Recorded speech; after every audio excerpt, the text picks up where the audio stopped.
दोस्तों, इस देश में सत्ता के सामने कौन नहीं झुकता है, चाहे वो राजनेता हो, नेता हो, अभिनेता हो या तो कोई सामान्य व्यक्ति हो, कर्मचारी हो, अधिकारी हो। सब सत्ता के सामने झुकते हैं। लेकिन भारत में एक संस्था ऐसी है जो कि सत्ता से बराबर की लड़ाई लड़ती है। ये है हमारी सुप्रीम कोर्ट। दोस्तों, सुप्रीम कोर्ट ने हाल ही में जो तमिलनाडु के राज्यपाल है उनको बहुत ही अच्छे से चेताया है कि आप मनमानी नहीं कर सकते। दरअसल दोस्तों, आर्टिकल 201 के अनुसार कोई भी विधेयक को राज्यपाल राष्ट्रपति के पास अनुमति के लिए या सहमति के लिए भेज सकता है और राष्ट्रपति इस पर या तो सहमति दे देगा, या तो उसे अस्वीकार कर देगा, या तो उसे अपने पास रख लेगा। इसे कहते हैं पॉकेट वीटो। जब राष्ट्रपति किसी विधेयक को अपने पास रख लेता है तो अनिश्चित काल के लिए उस पर वह ना तो कोई सुनवाई होती है, ना तो वो बिल पुनः पेश किया जा सकता है।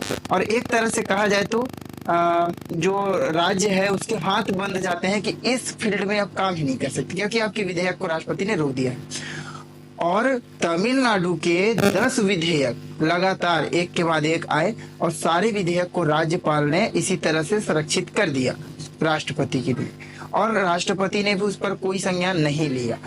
तब सुप्रीम कोर्ट को इसमें हस्तक्षेप करना पड़ा और सुप्रीम कोर्ट ने अब निर्णय दिया है कि आर्टिकल 201 के आधार पर कोई भी विधेयक को राज्यपाल राष्ट्रपति के पास भेजेगा, लेकिन राष्ट्रपति के पास अब 3 माह का समय होगा। इस 3 माह के अंदर या तो उसे अस्वीकार करेगा या तो उस पर निर्णय लेगा।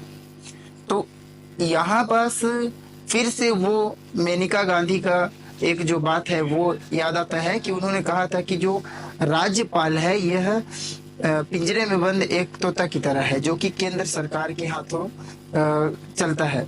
तो इस तरह से सुप्रीम कोर्ट ने राज्यपाल को सामने से ही इस बार घेरा है और राज्यपाल की शक्तियों पर भी अब सवाल उठने लगे हैं, क्योंकि आर्टिकल 201 का आधार लेकर कई ऐसे राज्यपाल हैं जिन्होंने राज्यों के विधेयकों को राष्ट्रपति की अनुमति के लिए रोक दिया है और राष्ट्रपति ने उस पर कोई भी संज्ञान नहीं लिया है।